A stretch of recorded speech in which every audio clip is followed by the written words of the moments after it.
E aí, meninas, como é que vocês estão? Eu espero que esteja tudo bem por aí. Que alegria estar de volta com mais um vídeo para vocês. Se você é nova por aqui, saiba que o meu intuito é ajudar mulheres a glorificarem a Deus em todas as áreas de suas vidas e a não se conformarem com os padrões do mundo. Então, se você deseja florescer comigo, como mulher, como filhas do Deus Altíssimo, saiba que você é muito bem-vinda. Aproveita e já se inscreve no canal. Clique aí no botãozinho inscrever-se, pum, e no sininho que tem ao lado, o sininho das notificações, para que você saiba quando sair um vídeo novo aqui no canal, tá bom? Bom, o que a gente vai fazer hoje? Antes de entrar no tema, eu quero compartilhar com vocês o tema do próximo vídeo, que na verdade não é um tema específico, tá? Eu tô realmente planejando fazer um vídeo respondendo a perguntas de vocês, tá bom? Seguidoras do canal, que me apoiam tanto, que sempre trazem tantos comentários bacanas e encorajadores e edificantes também. Então eu vou fazer um vídeo respondendo a perguntas de vocês, as dúvidas de vocês. Pode ser sobre modéstia, sobre feminilidade bíblica em geral, ou pode ser qualquer outro assunto, até assuntos pessoais. Vocês podem fazer perguntas pessoais também, tá? Mas aí, claro que eu vou selecionar, né? As que eu vou poder responder. E é isso, então deixa aqui nos comentários para mim. Deixe a sua pergunta. Eu já selecionei algumas perguntas do meu Instagram. Segue lá o Fielmente Feminina se você não segue. E eu vou selecionar também perguntas aqui no canal, aqui nos comentários desse vídeo, tá bom? Bom, dito isso, no vídeo de hoje a gente vai continuar conversando sobre algumas coisinhas que eu deixei para trás, que eu deixei de fazer após minha conversão, tá? O que eu praticamente abandonei como mulher cristã. Não faço mais. Claro que algumas coisas a gente se esforça mais, né, para não fazer, porque a gente é pecador, a gente é falho. E ó, se você ainda não assistiu ao último vídeo, eu vou deixar o link aqui abaixo na descrição desse vídeo, tá bom? Lá eu falei sobre 3 coisas que eu deixei de fazer como mulher cristã. E eu vou dar continuidade agora. Algo que eu deixei de fazer rapidamente depois da minha conversão foi ir a baladas. Eu parei de frequentar baladas. E olha, às vezes para vocês é bobeira, mas para mim foi realmente uma mudança radical, algo muito significativo, porque, meninas, eu era piolho de balada, piolho de boate, viu? Tinha passe livre nas boates, tudo, pensa. Ficava a madrugada nas boates da vida. Oh, meu Deus. Enfim, pois é. Mas aí Jesus veio e mudou tudo, né? Mudou as minhas vontades. Então, balada passou a ser algo assim que, não. Boate, gente, olha, é um ambiente assim do diabo.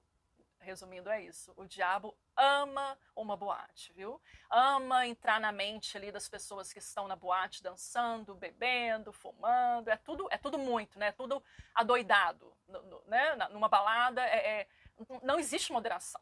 A verdade é essa, né? Você tá ali na boate, no escurinho, aquelas luzes, aquela fumaça e muita gente, todo mundo muito junto ali. Então você vê muita sensualidade, você vê lascívia. Nas boates ocorre muito adultério também, né? Muita bebedeira, até mesmo uso de drogas. Então é bem complicado. E certamente não é o ambiente para as filhas de Deus. E Deus rapidamente arrancou esse desejo do meu coração e me mostrou o meu próprio pecado, né? Porquê que eu gostava tanto de balada, de estar nas boates. Bom, eu precisava de validação, né? Eu estava ali naqueles ambientes buscando afirmação, buscando validação, buscando ser amada, ser admirada, ser desejada. Então, estes eram os ambientes, assim, perfeitos, né? Para a minha carne, para agradar a minha carne, para agradar a minha natureza pecaminosa, o desejo do meu coração, que é super corrupto, que é enganoso, assim como a Bíblia nos mostra. Só que em Cristo, né, tudo muda. Em Cristo a gente encontra a validação, a verdadeira validação e afirmação e amor que a gente precisa. Isso depois que a gente se arrepende dos nossos pecados e decide renunciar à nossa natureza pecaminosa, renunciar ao nosso próprio eu, morrer para nós mesmas e nascer em Cristo. Nós renascemos em Cristo. Então toda essas tentativas mundanas e diabólicas, né? de formar a nossa identidade e, portanto, encontrar validação, encontrar quem somos, tudo isso cai por terra quando a gente entende que a nossa verdadeira identidade ela está afirmada no Criador dela, quem criou a nossa identidade, que é Deus, e é através de Cristo que ele restaura, que ele redime a nossa identidade para sempre. Engraçado que eu me lembro como se fosse hoje, do meu último dia na balada, meu último dia numa boate, e isso foi no Rio de Janeiro. Eu morei no Rio, né, por mais ou menos 3 anos e meio, e na verdade eu trabalhava nessa boate. E eu trabalhava como dançarina de música eletrônica. Bom, nessa noite eu decidi ficar até mais tarde, e eu era recém-convertida, tá? Decidi ficar até mais tarde para me divertir. E eu tava ali na pista, eu me lembro, gente, da cena, assim, eu lá na pista sozinha, e aquela, né, eu fumacei, as luzes e a música, né, a batida, né, do som da boate, aquilo, nossa, entra na sua mente, assim, e realmente desperta desejos pecaminosos, né? Então eu tava lá, eu peguei um drink ali, comecei a beber e a dançar, e daí, assim, é como se eu tivesse ouvido a voz suave do Espírito Santo, assim, Amanda, para, sabe? Amanda, o que você tá fazendo? Amanda, sai daqui. E isso na minha mente, né? Assim, martelando na minha mente. Nossa, realmente, o que eu tô fazendo aqui? E daí eu comecei a pensar em Jesus, assim, da forma maravilhosa que ele me salvou, que ele me encontrou. E de como foi forte o dia em que eu fui convencida dos meus pecados e me arrependi dos meus pecados. E lá estava eu, voltando aos meus pecados, né? Como o cachorro, né? Que a Bíblia traz essa imagem, essa simbologia do cão que volta ao próprio vômito, né? E ali ele se deleita no próprio vômito. É o que eu estava fazendo. Então, quando isso veio à minha mente, assim, nossa, meu coração ficou muito apertado, eu senti muita vergonha e eu vi que o diabo, ele estava realmente exercendo influência sobre a minha mente, porque eu tinha dado essa brecha, eu estava ali num ambiente onde eu não deveria estar, e o diabo estava ali me levando a querer cair em pecados, a querer cair em pecados que eu cometia demais antes da minha conversão, né? Então a Amanda, a velha criatura, estava gritando ali. Então, mais do que depressa, eu saí correndo da boate, assim, né? Eu saí e nunca mais voltei, graças a Deus. E nem vontade eu tive mais, sabe? Deus, ele realmente, através do Espírito Santo, que fez morada em mim, e através da palavra revelada de Deus, que é o instrumento de santificação das nossas vidas, eu passei a ter nojo disso, sabe? Vontade zero. Nojo de balada, nojo do ambiente, sabe? Enfim. Então eu nunca mais voltei, inclusive eu pedi demissão do trabalho que eu exercia ali naquele lugar. Eu acho importante a gente compreender que um abismo chama outro abismo, né? A gente vê isso no Salmo 42, e é verdade. Às vezes a gente pensa, não, é só uma festinha, só uma comemoração com amigos aqui na boate, nada a ver, não. Né? Mas não, você está ali se colocando num ambiente que não é um ambiente que agrada a Deus. Você está levando o Espírito Santo para aquele ambiente, porque o Espírito Santo mora em você. Se você está em Cristo, o Espírito Santo mora em você. Então, como que a gente, né, pode decidir levar o Espírito Santo, ele é santo, levar o Espírito Santo para um ambiente como esse, de tanta pecaminosidade, né? Até as músicas que tocam, tantas músicas que degradam a mulher, como eu falei no vídeo passado, e a gente leva o Espírito Santo para esse ambiente, né? E dá uma brecha, abre uma brecha enorme para o diabo entrar na nossa mente. Então a gente puxa um abismo, e quando a gente vê, a gente vai estar lá no fundo desse abismo, né? Então, pensem nisso, meninas, não vale a pena, tá? A Bíblia é recheada de orientações nesse sentido, né? Por exemplo, em 1 Tessalonicenses, a gente é orientado a fugir de toda aparência do mal e não a correr em direção a ela, né? A gente foge desse tipo de tentação. E essa deve ser a conduta de um cristão, ok? Tem também essa passagem que eu quero ler para vocês, que está em Romanos, capítulo 8, versículo 5, que diz assim: quem vive segundo a carne tem a mente voltada para o que a carne deseja, mas quem vive de acordo com o Espírito tem a mente voltada para o que o Espírito deseja. Ou seja, quanto mais a gente alimentar o nosso espírito, mais a gente vai querer o que o Espírito deseja. Mais a gente vai praticar a vontade do Espírito e não a vontade da nossa carne. Agora, quanto mais a gente alimentar a nossa carne, mais carne seremos, né? Mais a gente vai querer realizar os nossos desejos carnais. Então, Como que a gente alimenta o espírito? Através da palavra. A gente se enche da palavra e de coisas elevadas, coisas de Deus. A gente não alimenta, portanto, a nossa carne com entretenimento mundano, né, como boates, como alguns filmes também, tantos filmes de Hollywood que alimentam tanto a nossa carne, que faz com que a gente deseje coisas que são completamente antagônicas à palavra de Deus. Então, que aprendamos a alimentar diariamente o nosso espírito, para que andemos no espírito e pratiquemos a vontade do espírito, que é o que Deus deseja para as nossas vidas como suas filhas. Outra coisa que eu deixei de fazer foi falar palavrão. E devia ser muito óbvio, né, gente? Mas é difícil, não é? É complicado, assim.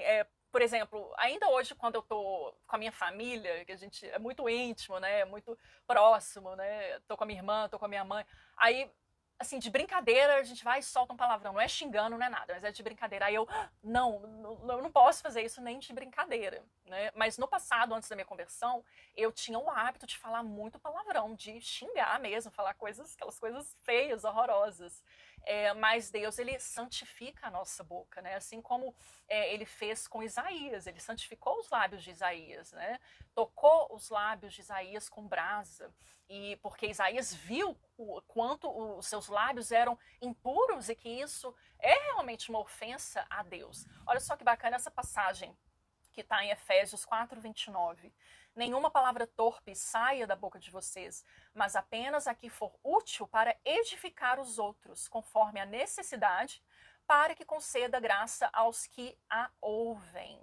Será que a gente tem feito isso? Será que as palavras que saem da nossa boca são para edificação do próximo? Então é algo que a gente precisa pensar e vigiar. Eu também. Eu acho que cada um de nós, a gente precisa aprender a ter esse hábito de falar, trazer palavras de edificação em vez de palavras de maldição. Salmos 37 fala que a boca do justo profere sabedoria. Será que a gente tem feito isso? Será que as nossas palavras têm sido sábias, de acordo com a sabedoria do alto? Será que a gente tem proferido palavras do céu? Acaso pode jorrar da mesma fonte o que é doce e o que é amargo? Isso está lá no livro de Tiago. Será que é possível isso? Não. A nossa fonte é o Espírito Santo que vive em nós. Como que desse mesmo Espírito Santo a gente espera jorrar água doce para cá e água amarga para lá? Não, a gente precisa fechar essa torneirinha das palavras amargas que vem da nossa carne, que vem do nosso eu pecaminoso, da nossa natureza pecaminosa. A gente fecha a fontezinha do pecado da nossa carne e a gente liga a fonte de sabedoria que jorra e que transborda do Espírito Santo que vive em nós. Para isso, mais uma vez, a gente precisa alimentar essa fonte, alimentar esse Espírito através da palavra de Deus, enchendo a nossa mente do que é bom, do que é verdadeiro, do que é belo. E isso a gente encontra na palavra de Deus. E uma outra coisa que eu deixei de fazer, graças a Deus, foi enxergar o mundo com lentes humanistas. O humanismo é um movimento que ganhou força no século XV e que promoveu o rompimento do teocentrismo, ou seja, Deus como centro de todas as coisas. Então, no lugar do teocentrismo, colocaram o antropocentrismo, que nada mais é do que o homem como centro de todas as coisas, como centro do universo, como centro de sua própria vida humana. E é exatamente isso que a gente vê na nossa cultura, né? O homem é o centro de tudo, o homem está acima de todas as coisas. Então, por isso que a gente vive numa sociedade tão egocêntrica e egoísta, porque é tudo eu, né? É tudo para mim, para a minha própria felicidade, para o meu próprio bem, para que eu me sinta bem, para que eu me sinta feliz. Sendo que a Bíblia fala para a gente considerar o próximo superior a nós mesmos e fala também para a gente negar a nós mesmos, e carregar a nossa cruz e seguir Jesus, não seguir o nosso próprio coração, as nossas próprias vontades. E infelizmente o humanismo anda de mãos dadas com o relativismo. E não é exatamente isso que a gente vê hoje em dia. É muito comum a pessoa dizer assim, mas você tem a sua verdade, eu tenho a minha própria verdade. E Deus está assim, ok? E a minha verdade, que é a verdade absoluta. Deus, ele tem sido ignorado nos nossos tempos. As verdades absolutas reveladas pelo próprio Deus, elas são ignoradas, são deixadas de lado, são relativizadas. E infelizmente a gente vê isso, inclusive, dentro de muitas igrejas, né? Que eu particularmente nem chamaria de igreja, porque está muito longe de ser igreja de Cristo. Nós vemos muitas igrejas modernas relativizando a palavra de Deus para agradar o pecador. Né? Então, nós vemos o humanismo, o relativismo, o antropocentrismo dentro das igrejas. E por quê? Porque exatamente isso, eles querem agradar as pessoas, eles não se importam em agradar a Deus. As verdades absolutas reveladas na palavra de Deus ofendem o pecador. Então, se o intuito é agradar o pecador, uma mensagem que deveria ser cristocêntrica é substituída por uma mensagem antropocêntrica, o homem no centro. Né? E o que isso resulta? Resulta em milhares de pessoas condenadas eternamente ao inferno, por conta de falsos profetas, por conta de um falso ensino. Porque se é para agradar o pecador, a mensagem do evangelho precisa ser adocicada, precisa ser relativizada.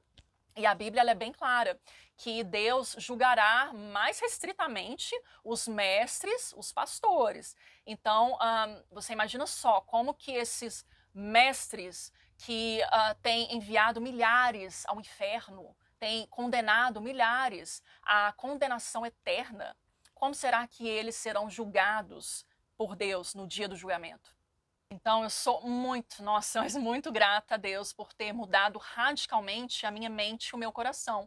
Porque eu era exatamente assim, meninas, era tudo sobre mim, para mim, entendeu? Para as minhas próprias vontades e tô nem aí pro próximo, sabe? Eu era bem egocêntrica, bem egoísta. Claro que eu ainda sou pecadora e ainda sim posso cair nesse tipo de pecado, mas o Espírito Santo é meu freio e a palavra de Deus é o meu guia. Então Deus me dá a sabedoria e o discernimento para saber exatamente quando eu tô caindo, quando eu tô falhando. E eu não quero, porque nós, como filhas de Deus, renascidas em Cristo Jesus, nós odiamos o pecado. Então, quando a gente vê que a gente está pecando, a gente corre para Deus em oração, clama, a gente se arrepende, a gente clama por mudança e Deus vai e segue operando a obra maravilhosa que Ele tem para as nossas vidas, né? A começar por essa transformação linda, essa santificação linda no nosso coração e que transborda como fontes de águas vivas. É isso, esse foi o vídeo de hoje. Muito obrigada por ter ficado comigo até o final. E não se esqueça de deixar aqui embaixo nos comentários a sua perguntinha para mim, que você quer que eu responda no próximo vídeo, tá bom? E dê sua opinião também sobre esse vídeo e me conta uma coisa que você deixou de fazer após sua conversão. Um grande abraço, fiquem com Deus, te vejo no próximo vídeo. Tchau!